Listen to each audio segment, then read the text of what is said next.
Bonnie County, everyone. This is Professor Rahh, Professor Emeritus, California State University of Long Beach, welcoming you to the Conscious Corner, along with my co-host, Brother Joe Hembrick, historian Joe Hembrick, and we're going to have a community discussion on the critical issues that we face. We want to thank Brother Rashaki Maskani for providing us this space to discuss critical and very serious issues that we face as the African people in America.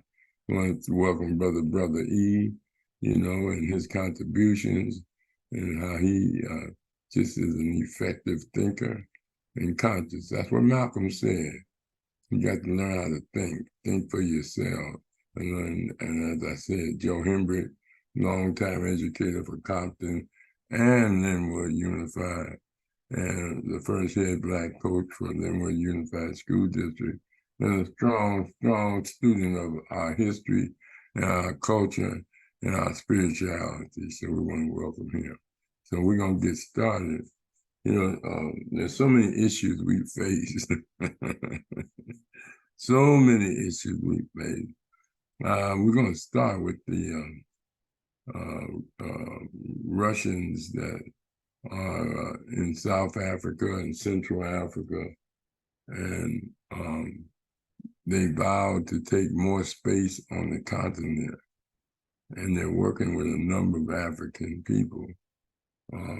Their presidents, they provide security for them while they take much of the resources, the gold, the diamond, to finance their wars and to contribute to their expansion. And they just had a summit in South Africa, and the Russians were there. They're shaking hands and discussing. I just wanted to get some feedback as far as if y'all were up on it and if you had any position on it. Brother E, did you catch that information? Yes, I got the information. I'm aware of the Russians being in Africa, several different countries in Africa, as well as the Chinese. Both countries seem to be gathering mass amounts of resources from the Africans. What about America's there too? They Yeah, got yeah, all kinds of military bases there. yes, And, indeed. they've participated in a number of assassination of leaders who tried to resist them. And, Yeah, I believe we got something going on right now in Niger. Yeah. I believe some activity going on over there right now. It's very critical, Brother E, that we begin to educate our people where we can. That's a very important dynamic. Sometimes conditions create consciousness, but that's why we have to have this program and develop other programs in which we reach out to the people to educate them, because many of our people do not practice the research that is and the competency of learning about their heritage and how one of the richest land on earth is the continent of Africa, not only with special minerals and precious metals and things of that nature, but also the most valuable thing white people took out of Africa was the people. And we got to begin to not let Europeans educate us about our heritage and things of that nature. Brother Joe, did you hear about it? No, I hadn't heard about it, but nothing recently. I've known they were there. It goes back. This is nothing new. They've been doing that since the forever, really. Coming in, reaping resources. when they carved Africa up in the late 1880s, carved up the whole continent, raping of the resources and whatnot out of the ground. That's old school. The Belgians in the Congo and South Africa thing has been going on ever since they downed the Zulus. So, it's nothing new. I hadn't heard anything recent, but I'm sure the resources are still there in the ground that they need. These European and Eurasian countries need to, to do what they're doing as far as I won't say industrialization, but development of certain technological things. That stuff comes from there also. Even back with the Belgians with the rubber in the Congo, and all the way up to the Coban in the Congo now. So, but no, I hadn't heard anything recent. But I know the corrupt government officials are bought off. We need some more Idi Amins to rise up across the whole continent, putting the officials out and taking charge of their own resources. Brother Mashinda, have you heard about the move the Russians are making and Chinese and, as Joe said, a bunch of other people? Are you there, Mashinda? Yeah, I'm here. As it relates to what now? Relate to them taking the resources out of Africa to finance, to get their riches, riches. Yeah. Well, I'm understand Chinese buying up all kind of stuff in Africa. I understand that. That's what I've heard. That's some. Just a continuation. Of like Brother Joe said. Just taking over the resources. While keeping, trying to keep people in bondage and at bay where they can go in and, they're cutting deals with countries and things like that, to move in on those resources. There's a lot going on with the monetary systems and things like that.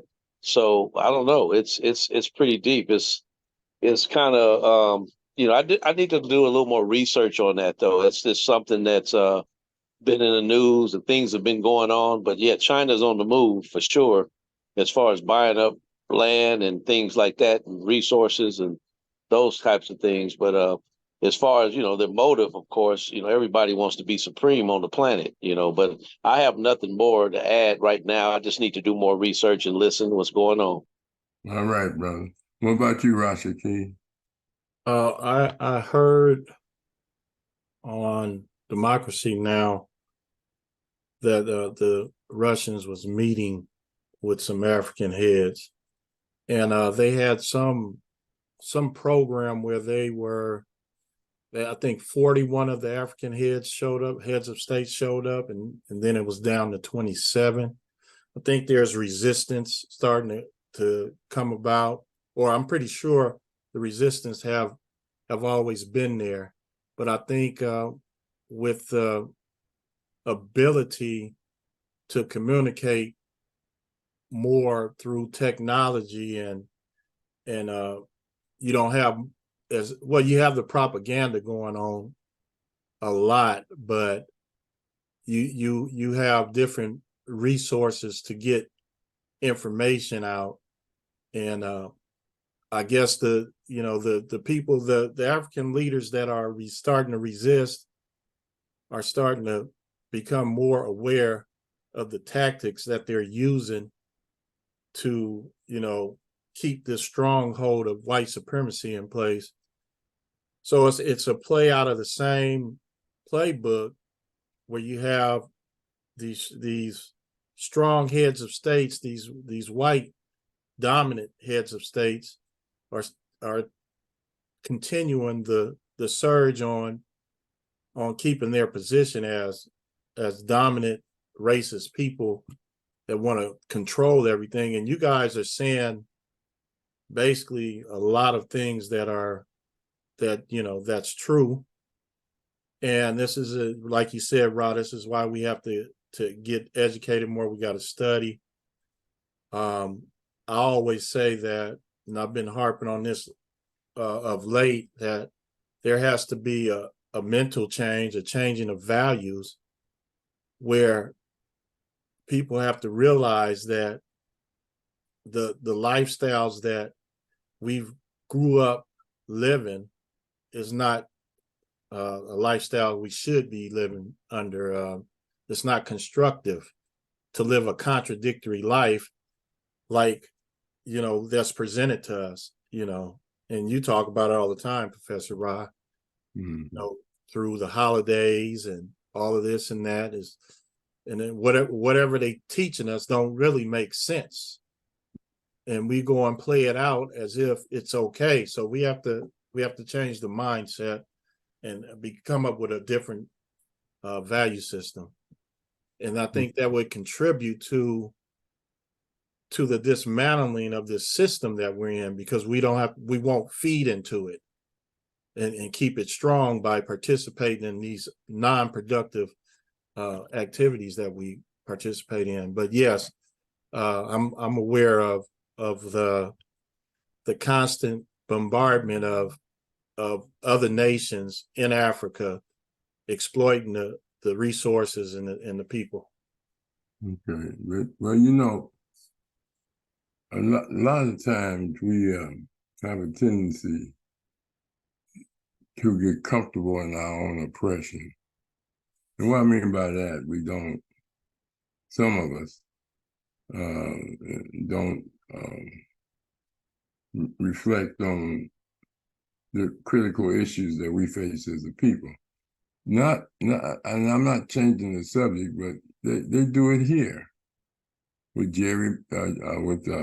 gerrymandering from a political standpoint, gentrification from a land standpoint. I mean, look what happened to that Manhattan Beach. They kept that property for years and then bought it from the people and for chump change, really. And then the other thing is, the struggle is a continuous struggle, but sometimes many people don't want to think about struggle. But we wouldn't be where we are today if it wasn't for others that struggle. And so we have to educate ourselves from the standpoint of the reality that we're in. And so my point is, yes, they're taking Africa, but they're also taking land here from Black people.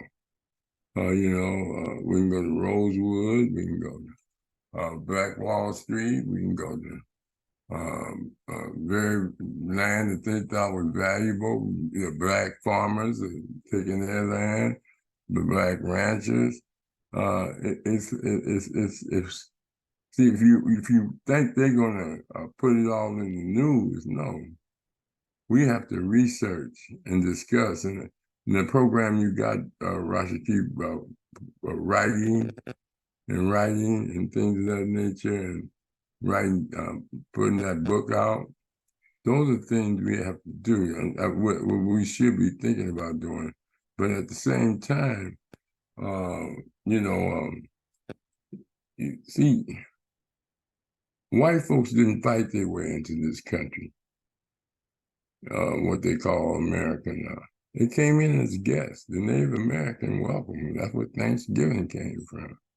They didn't fight their way into Africa. Our humanity and seeing them as humans, let them in. We can go all the way back to ancient Africa, where Egypt turned from black to brown to white, and black to brown to white. And the term Egypt, if I'm not mistaken, Joe, mean burnt. They say burnt sand, but at the same time, they mean burnt faces with regards to Black people. But now they stole that land and act like Egypt belonged to the Arabs and things of that nature, and then won't even let it be in Africa. And that's where it's at, northern Ethiopia. So I'm saying that, we must get into a struggle mentality of consciousness and awareness and begin to develop the knowledge and the wisdom, and in some cases the weaponry to defend and hold on to our land and hold on to make them pay a price, because these Russians, I mean, when somebody can jump up and say, hey, we're gonna take over more of Africa, and then the African people don't, well, I can't say they don't. Even if they did, they wouldn't put it on TV and the radio, So my point is that our struggle is a continuous struggle, and one in which we have to become aware of. And that means all hands on deck, men, women, children. Many of our young people are unaware of what's going on around them. And we got to teach them, in a way in which we can get away with it, and teach them to think, and to prepare themselves for the reality we face as a people. And they go into the subject. Here's a policeman sicking a dog on a man that was surrendered. I mean, and where's the serious outrage, within the streets with George Floyd. And so what about now? Why, you got to sustain your struggle, get the resources to sustain it and organize it from that standpoint. What do you think about that joke, the man sicking the dog on the brother? Did you see it? Yeah, I saw it, but what I really like to comment on,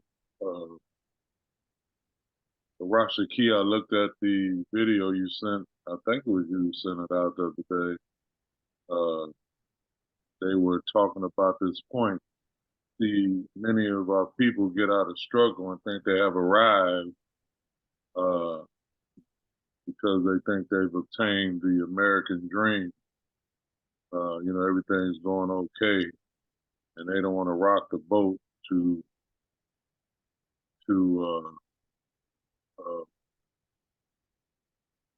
possibly dismantle, the things that they have achieved. And so we kind of get out of struggle. But I tell you, like I've said all along, the religion and the education system really have us bamboozled. I was at a funeral today, and this old neighbor, a mom and a son passed. I've been to a whole lot of funerals, and sometimes the ministers are doing a decent work, but this cat today, he was just so, and they were just sucking up fried ice cream with a dirty straw. He wasn't even saying nothing but amen, amen, every 2 words. And they were going hysterical in there, like something was really happening. And I'm looking around. And then they talked about the lady who passed, was always there, helping out. He was a big contributor to the congregation whenever they needed something. And he mentioned that now we're going to have to find somebody to replace that, which is the bottom line with all of them to me, is where's the money coming from. And they're talking about how this lady, anytime somebody would pass, she would handle the repast with all that stuff. And with all that she did all them years, and now it's her time, and they ain't got no repast. And probably had to pay to have a service up in the little old church. Anyway, I was sitting there. It was really humorous to me as to how our people are just sucking that stuff up without any verification, research of any kind. It's just been passed down. You know, that's how we made it through slavery, they claim. You know, we out there singing gospels and all that. All these songs they singing are written by slave masters. The religions were invented by slave masters. And we just can't see beyond that. Seem like we can't graduate from that.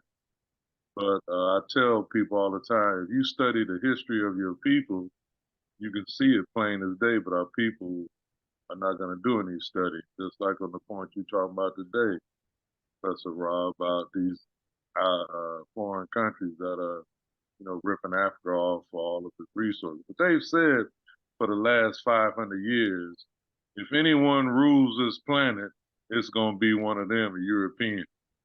And I put the Russians and the Chinese in that category. Even now, just like today, you go through our community, how much of your money can you spend with somebody that looks like you? It's all outsiders that own the businesses and everything. That's something that Malcolm spoke about a lot also. And we have to start to just open our eyes and just see what's going on from a futuristic standpoint for our, you know, those that are following us. If you go to Africa, you know, those malls and stores all are owned by Chinese and Arabs and all other kind of folks. The Africans ain't really been running nothing. So it's not here. But I had an African neighbor. She was from, and I was trying to share with her some information on religion, period. And you know, she was a Presbyterian. And man, she just, Joe, that ain't so. She just, oh, you don't know what you're talking about. I said, woman, how can you be of a religion that invaded your country and made you become what you become? I said, what was your people doing before that? But anyway, I don't want to harp on religion. That's one of the main things that got our goat, is that, you know, we can't get past that. You want to put it on someone other than yourself to, you know, to remedy you out of the situation that you're in. You, instead of looking from within, you looking up in the sky for something to happen. And we still looking up there for pie in the sky, as they say. And you got to do something for self.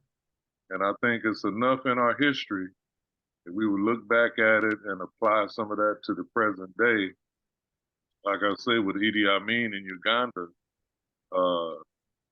you know, and the American media turned on him, you know, like a windstorm, putting out a bunch of propaganda that our people bought up, you know, because they said he was massacring. But anyway, we need to just think, analyze, research, you know, analyze things that are in our lives that we give great credence to. If we haven't analyzed at all, we just accept it because it came down from our, you know, those that came before us, parents, grandparents, great-grandparents, and all of that. But anyway, that's what I feel about the situation. Well, I just want to ask you a couple questions. Are there any spiritual groups or religious groups that you think made a contribution to our liberation and development? Yeah, they made contributions to it, but yeah, I mean, I won't say that they didn't make any contributions to it, but you know, truth is truth. You know,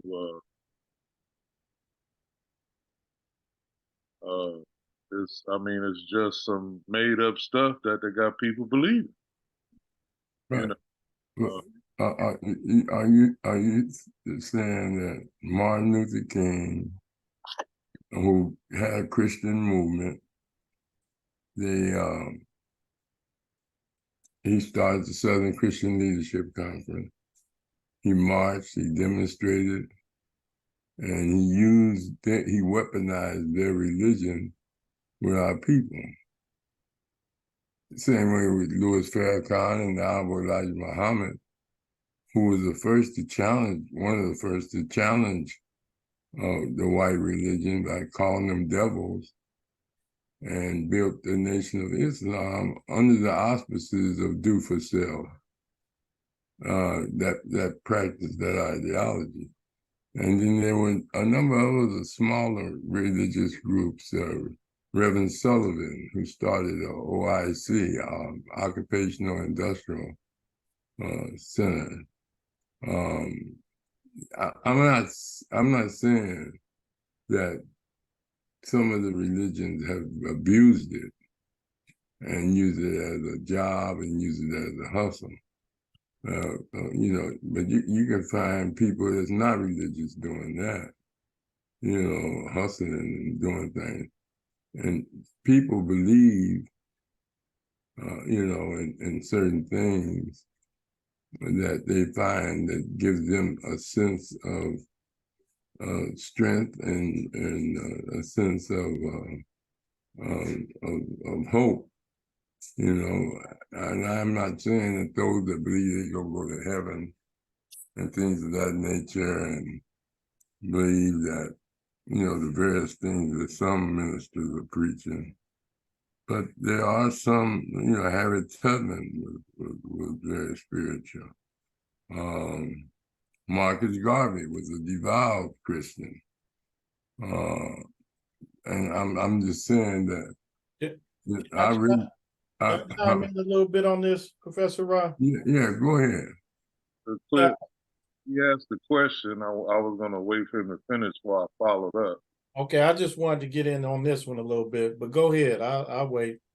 Okay, well, as far as Christianity goes and Martin Luther King and all that, his big thing was integration and whatnot.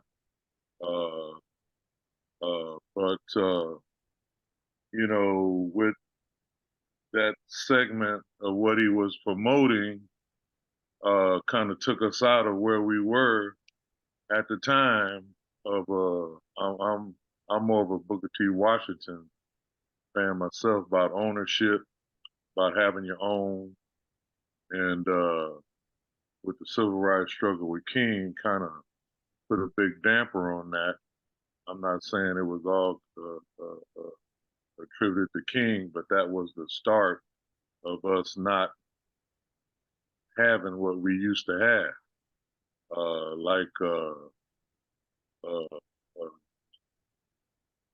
Booker T said in his speech, I guess it was Atlanta, some speech he gave in Atlanta, saying that we can be, socially, separated as the fingers of a hand, but economically like a fist. And his thing was the talented 10th, coming back and helping out the people in the talented 10th, didn't come back, just like they're not coming back now. Now, as far as Elijah Muhammad and his self-help and do for self, that was out of the Garvey movement. That wasn't his creation. That was already there. He borrowed that from the Garvey situation. But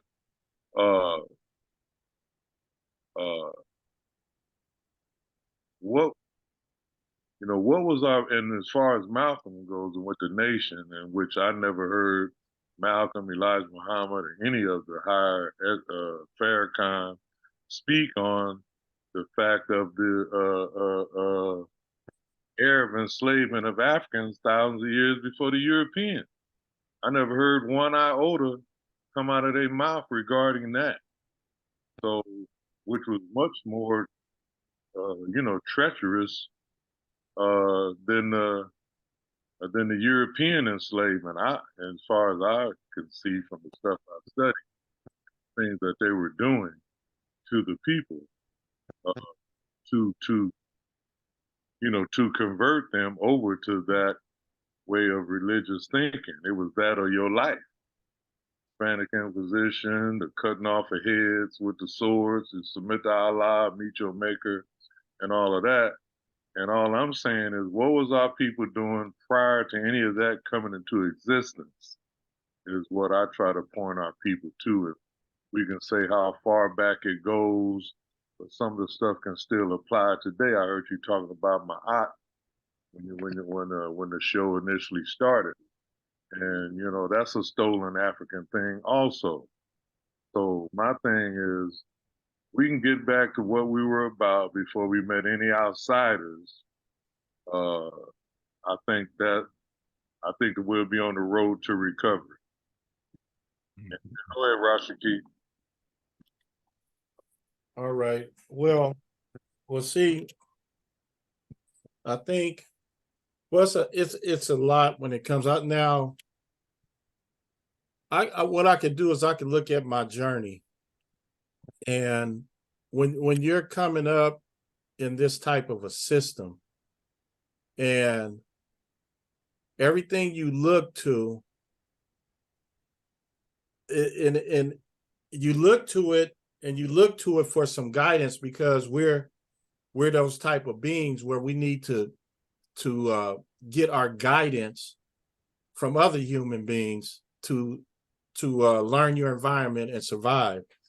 And so when viewing my journey, when I came into my crisis, I started looking spiritually at what was going on. And when first thing I did when I had my crisis, I went to Christianity. And by having somewhat a background in being exposed to Malcolm X, and this is before I met Professor Rahh, being exposed to Malcolm X, King, and all of them, and they were religious people, or they had a faith. So you turn to something that you think that's going to lead you in the right direction, because that's what people look for. And when I was looking at this, I went to Christianity because I had a crisis when I was around 23 years old, and I needed to become more aware of self and become a better person. So when I had that crisis, I went to church.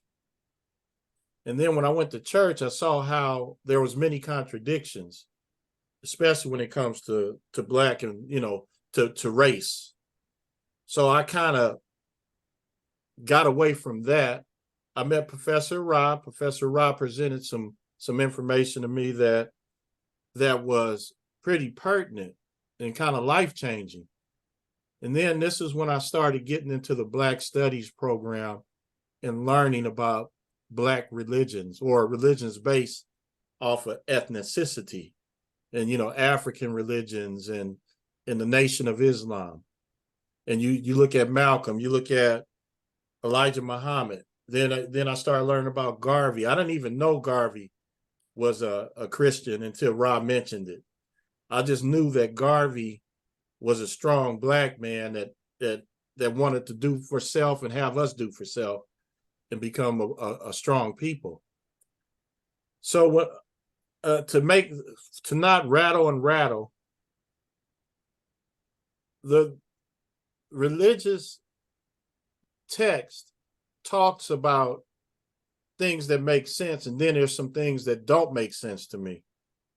And the things that do make sense, that's what I get out of it. I know the people that went through these religions and were leaders, they found strength in what they studied, in their faith. And we know about the strong spiritual systems in Africa. So it all ties into that because of us being original people. But then we have to evaluate things for ourselves and ask ourselves, are we doing what we're supposed to do? And I think Professor Rahh, the Kaiwea philosophy that Karanga talk about, and he say it's three things. Are you doing, what is those three things again? The best of African, well, best, I can't remember the one you're talking about I specifically. know he said, are we doing this? Are we doing that? And are we getting the best? You know, he has an excellent The best of African thought and practice. Kawaida is the best of African thought and practice that comes out of our history and culture. And so even though you find some people that may have messed up, you look for the good they done. And you don't, you know, like I grew up just thinking that you just don't like white people, and that was black. But Maulana taught me, no, blackness is loving your people and working with your people and doing those things. And but go ahead, Rashiki. So if you're looking at the evolution of man, and is man really evolving to be a superior type being, or not even superior, but one of the most effective living entities?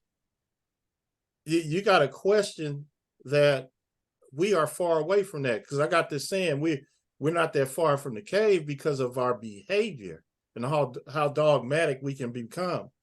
So what are we evolving into? What are we evolving into? Are we becoming a better? Are you becoming a better person individually, and is your environment getting better? And by what we see, we know that the system that exists is a terrible system. So, you know, when it comes to spirituality and these spiritual systems, are they pushing man in a direction to be way better than what they are? Because we need to be. So that's a little something that I wanted to just bring to the forefront. Go ahead, brother Mashinda. Yeah. You know, can you hear me? Yeah. That's the key. Can you hear me? I'm on Zoom with these brothers. Yeah, we can hear you. Yeah. So, you know, we living in this world right now, you know, and history is important. It's no doubt, you know, but truth is truth. And it's what we do with the truth, you know. So you talk about, you know, Christianity or Islam, or, you know, it's you know, everybody has their dogma, their doctrine, and things like that, you know. And, you know, the ones that weaponize it, the ones that are evil, that use it for evil purposes, you know, they got to be dealt with. Don't get it twisted, you know. But we don't own any of this, you know. You know, like you know, what is it, like 42 divine principles of Mayat. You know, they talk about, I have not committed sin, and I haven't stolen, and I haven't stolen from God, and haven't told lies, and haven't committed adultery. That sounds like the 10 Commandments.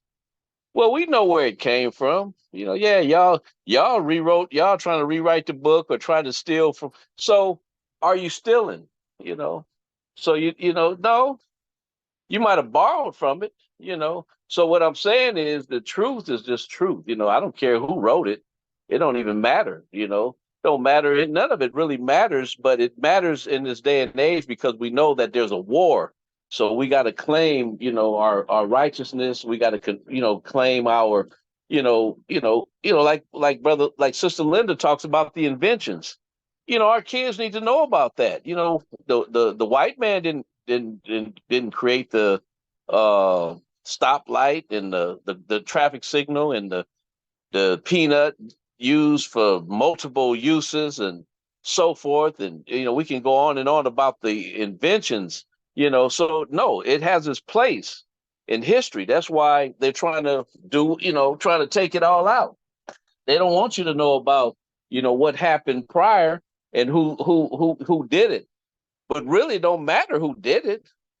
But it matters now in terms of, like, you know, because our people are so led astray, You know, Malcolm say you've been hoodwinked, you've been run amok. You know, that ain't no damn joke. You know, that's for real. You've been had. You know, and so it's like the history is important. You know, Brother Hembrick, Brother Rahh, Rasaki, you know, whoever we talk about what's important, but really and truthfully, if this was a perfect world, you know, it wouldn't matter. This is God's world.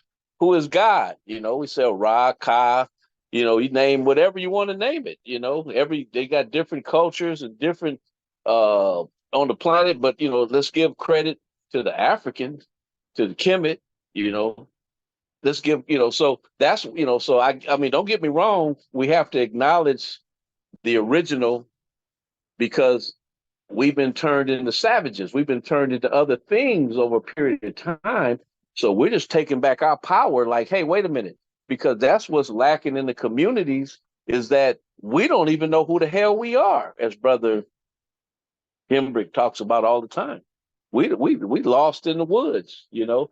So until we understand that, but once we, as a whole, if we understood it, we don't have to say, you know, who was first and who did this. You just live by I have not assaulted anyone. You know, thou shalt not steal. That's a 10 commandment. But it's already, you know, one of the, 42 divine, what written with my eye say, you know, I have not stolen. You know, so I'm just saying the semantics and words and things like that. But I think the most important thing is that, you know, they got us thinking, and when they say they, not us, not on this call, but they got our children thinking that no, they don't even have them thinking. They have us not thinking. And so we lost our ability to think because we've been hijacked. And so somebody's thinking for us. It's like by remote control. And so therefore our, you know, the social media it's been weaponized to take us further into darkness, into chaos, you know. So so our kids need to know about everything that's being said tonight. But at the end of the day, I'm saying is, you know, as far as claiming who did what first and all that, I mean, don't get me wrong, it has power to that. But, you know, I don't think that was its intention. You know, we're not narcissistic people. You know, we're not running around, oh, we're better than you, we're this and that. It ain't even about none of that. But unfortunately, you know, our kids are not being taught this information, and therefore they, you know, they lack understanding and they're lost. And therefore, that's why they kill each other. They have no respect for one another. You know, and it's different levels of that. And then adults the same way. I deal with folks every day, you know, and so there's a certain level of darkness and chaos in people's lives, you know, so it's important that they understand this. But, you know, I don't blast ministers, you know. Now, I got the discernment and the wherewithal to, you know, I'm from Compton, California, and I say that with not only pride, but I say that because it taught me, you know, how to read the script, read the line, read between the lines. I know how to read between the lines, you know, because, you know, upbringing, you have to learn how, you have to learn that strategy, how to read between the lines. And I can see when people are perpetrating fraud, and when they're doing that, they need to be called on it, you know, and that's it. But I think I agree with Brother Rahh as it relates to like Martin Luther King. You know, now what, you know, I'm not in I wasn't in Martin Luther King's head or Farrakhan's head, but I'm saying is though, even he, like Martin Luther King, went from, you know, we shall overcome and let's have this peaceful march and don't, you know, Malcolm say, hey, by any means necessary. But Martin Luther King said, you know, hey, man, wait a minute. After all of this, you know, I feel like I'm leading my people into a burning house. So he's starting to look at it from another, hey, I tried to do it this way. And so maybe we should take a look at, you know, let's reflect on what's really going on over here. Because I mean, through his thorough analysis, it was revealed to him like, man, y'all deeper than we thought. I'm sitting up here trying to hold hands with y'all and trying to get along with y'all, but he found out the weaponized attacks on another level. So then, of course, he was so powerful at the time with people behind him, white folks included. Oh, we got to smoke this dude because what was that? And I always refer back to the Malcolm X movie when that guy said, about Malcolm X. But it was the same with Martin. Man, this dude got too much power. This dude he's running with too much power. He's too powerful to be I forget the line, but that cop made a comment when they were visiting the brother in the hospital. And this, we talking about the Malcolm X movie, where he said it's too much powerful for one man, too much power. Because what happens is the people believe in it. It's like you, Brother Hembrick, or Brother Rahh. Man, they got so many people that come on the calls and salute Brother Rah's, like, man, have influence. It ain't like he's narcissistic looking for some trophies behind what he's saying. He's convicted in what he's saying and trying to put out some information.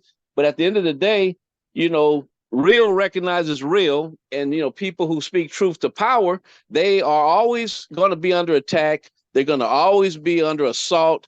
And, and if there's no one around to protect them, then, they get taken out, so, but again, it's religion, it has its place, in society, in modern day society, as far as I would say, given some kind of moral compass, but the ones that are weaponizing, let's fill up the churches and make a multi-million-dollar so I can buy an airplane and all of that. No, we're not talking about them. But these little corner churches or whatever, I've met a lot of preachers, they say, hey, when you come into church, and I'll go sometime, how I'd go. I'll show up, but I fellowship, because these ain't nothing but community people in the church. They trying to find truth. They trying to keep their families together. So I don't really badmouth it, but there's another level of understanding that if you could penetrate that. But my understanding is, the lot of the Christian black churches, they signed a pact a long time ago. They get the nonprofit status and things like that. You can't get to talk. You start talking like Martin Luther. You start talking about like Malcolm X. You start talking about, hey, let's boycott something. Let's do something. You might lose your nonprofit status where, hey, you're going to lose some funding for your church. I think Dr. What was his name? One of the brothers, Claude Anderson, talks about that, where they can't, they only can do so much with their charter, with their nonprofit status, So I think people, there are some good people. There's a lot of good people that want change and want to do things. So I've learned, it's on a case-by-case basis. I used to be kind of radical to where all of them, I crucify all of them, the hell with them. But, all they are is people. And so we got to communicate with people. We got to dialogue with people, no matter, what their religion is or whatever, in order to get them to understand. And so, hey, if there's an almighty omnipotent, if there's an almighty being out there, God, who says, who orchestrates, if nature corrects itself like it does, then it's going to work itself out anyway. So, and that's what we're doing. We're trying to let nature, nature always work itself out. I was talking to a cousin of mine. We had a big reunion this past weekend, and we were talking about nature, like Brother Hembrick is talking about nature. And we're talking about the heat, and oh man, the heat's been down here, man. It's been 100 degrees, 109 heat index. And so, but it's man who has created this, this influence of bad weather and bad, just because disrespect to nature. Therefore, we reap what we sow. But nature is going to always correct itself. It'll wipe us out, but eventually it'll correct itself. So we're just some soldiers in the war that's trying to spread goodness and have a decent, have a respect for one another and things like that. But that goes a long way with back to the motherland. It's like if that's being disrespected and being the pictures being painted as if these are a bunch of savages and spear chuckers and Tarzan movie type people, that's one aspect of it, while they're running through the front and the back door, ripping off the resources, and so that's not true. I mean, that's not right. And so therefore, it trickles down to where we're at today in America. You know, as people, we're feeling the fallout. This is the residue and the fallout of what's been transpiring for hundreds and hundreds and thousands of years, and here we are today. You know, in America, you know, still talk. You know, we're looking for answers and looking for change and things like that. But you know, but again, I believe in communication, but not with not with the devil, not with the negative ones, not with the ones that have, you know, preconceived notions and have ulterior motives, you know. And you know, thank God we have people on the planet that can identify that, so we can go around that and do the best that we can, you know. But anyway, I didn't mean to jump off on it, you know, but I was just saying that we have to communicate no matter what, but we don't have to entertain, you know, the BS. I'm done.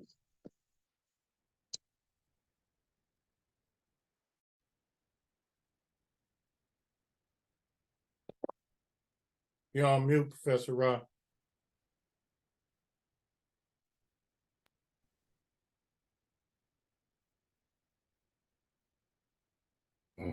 Okay. When you was Brother E, Brother E. When you was on that phone call, Professor Rahh, I muted you. Okay, Brother E. Did you have any comment? No comments at this time. No comments. Okay. Rashiki. Hey, I'm taking it all in, and we just need to continue doing what we're doing, and we have to develop, you know, more things to attack what's going on, and we're in the process of doing that too, while we're meeting on a podcast to bring information to people as a resource. All right. Brother John Mbiki wrote the book Black Religion and African Religion and Philosophy. You know, the building the pyramid was a part of a spiritual thing. We go all the way back. We brought spirituality to the world. Now, there are people that take it and mess it up and hustle with it, as you brought out, Brother Rashiki. But then there are other people that do good things, help build houses, help feed people. You know, I mean, they really practice a moral and ethical practice. And then the role that churches had way before there was welfare and things of this nature, that was the welfare.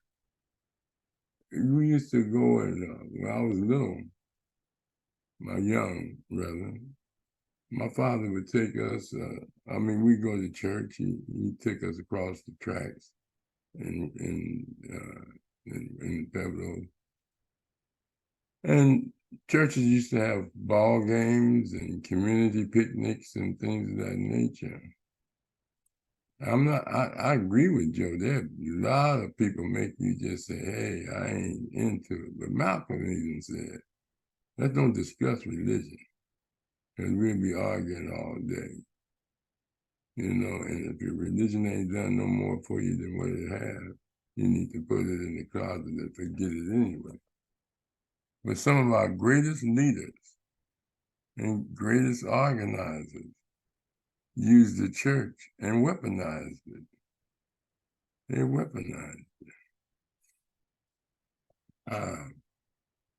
I've been a guest speaker at many churches, and the minister had to come behind me and get his flock back, because I'd take them. And I'm just saying that we are spiritual people.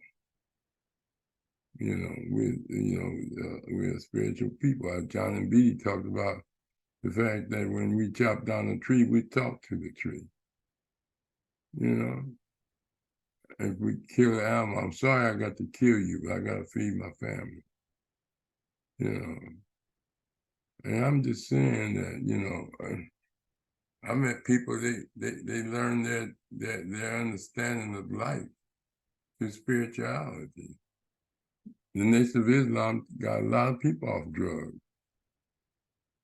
You understand? And got a lot of entrepreneurs, taught brothers how to start businesses.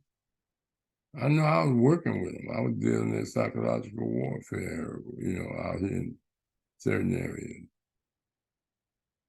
I'm not saying that there aren't abusers and misusers of spirituality, but there's also a history that we have where spirituality contributed to our development and our desire to be free and the role. I mean, you look at the role many church in the South.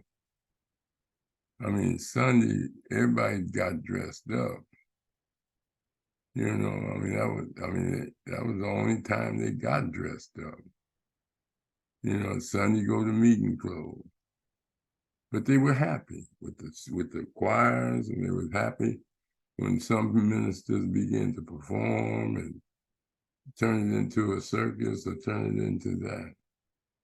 But you can't, well, you can, but the role, Adam Clayton Powell had one of the biggest churches in New York, and it did good for some people. The churches, it just did good for them. Now, when you have a bad experience with it, it's hard to come back and be a part of it. That's why we look at what's going on the continent, what's going on in Haiti. Europeans say all Americans get out of Haiti, except for the ones that got businesses and economic interest. Y'all stay, we'll protect you. I mean, as Rotsky and Brother Machinda was talking about, you're not going to get people out of spirituality who feel they've had a revelation where they think God revealed things to them or God healed them through prayer, and through various other their participation and as Machinda was saying, they contributed to the morality of people. What kind of society would you be if people didn't believe in the spiritual ethics of certain institutions that tell them to do right and be a good person and do this and do that? So it's a struggle. And Joe, you want to follow up?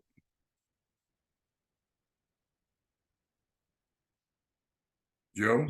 Oh, I know you're talking to me. Yeah. Let me just say this, and I'm through. Like Malcolm said, they ain't, they're not against us because we're Christian, Muslim, Hebrew, Buddhist, or whatever. They on us because we black. So in light of that, being black, we need to stick together. You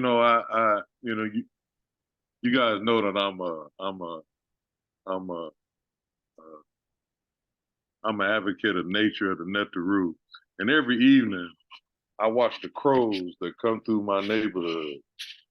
And I'd always say that we can take a good lesson from the black crows that I see. They stick together. They look out for each other. They don't let nothing penetrate them and harm them like hawks and falcons and the like. And I think any of us, if we got crows in our neighborhood in the evening time, you ought to just check them out and see how they do compared to what we do. I think we can take a good lesson from them. I'm out. Yeah, most people learn from Adam. Even how to fly. I mean, the first people that tried to fly like a bird. They got a bunch of feathers, jumped off hills and stuff. Yeah, even talking and languages and sound. Yeah, nature. That's what Mashinda was saying. That's what Brother Rashid talking about. Nature plays a role. But at the same time, when we talk about the Neferu, all religions, I take Dr. Ben's position. Gods don't create people; people create gods, and every religion was created. You know, everyone. I mean, it did. You know, and you have to have a understanding of that. Every religion had dealt with spirituality. You know, there's certain people that don't eat animals because, you know, they think it's wrong. But then there are other people that eat animals. So, you know, you got to the spice of life is variety. And some people, you know, they just do some things that. And there was a lady that just killed her kid. I was watching it, and she said they were zombies. There's people that believe the devil is after them, and they kill their kid. I mean, you got some mental issues that affect people. One thing I'm saying is that many of the spiritual perspectives of life, Africans were into it in prehistory, all the way up to today. But it's those that abuse it and misuse it that create the hatred of it, and you know, taking the people money. But Trump is not even talking religion, and the people giving him their money. So you know, it's not just religion. You know, that cultism, as they say, a cult is who doing the practice of that culture, and the cult is what they believe in. Jesus was the cult. Christianity was a cult. Muhammad was the cult. Islam was a cult. And I just want you to understand that if you can get people to believe and believe and believe, it becomes reality to them. It just becomes reality. You know, and one of the hardest things to do is when people are deeply involved in their spirituality, is to get them to come out of it. That is not easy from that standpoint. But anyway, we want to thank everybody for this great discussion. Rashiki was coming on Wednesday. All right. You say who's coming? We got Brother Hood coming. Okay, yeah. It's right there. Understanding how AI, that's artificial intelligence, models, understanding the models and saying that we got to pay attention to it. So he's going to be breaking that down for us.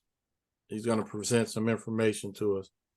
So that should be very interesting, because people are like most things, when they bring things out or things start to evolve, they may try to scare us. And when you have understanding, you be less fearful. And then when you understand, you can do something about the situation.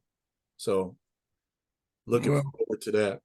I'm looking forward to it too, because it's just like religion. You know, people just create and keep on pushing.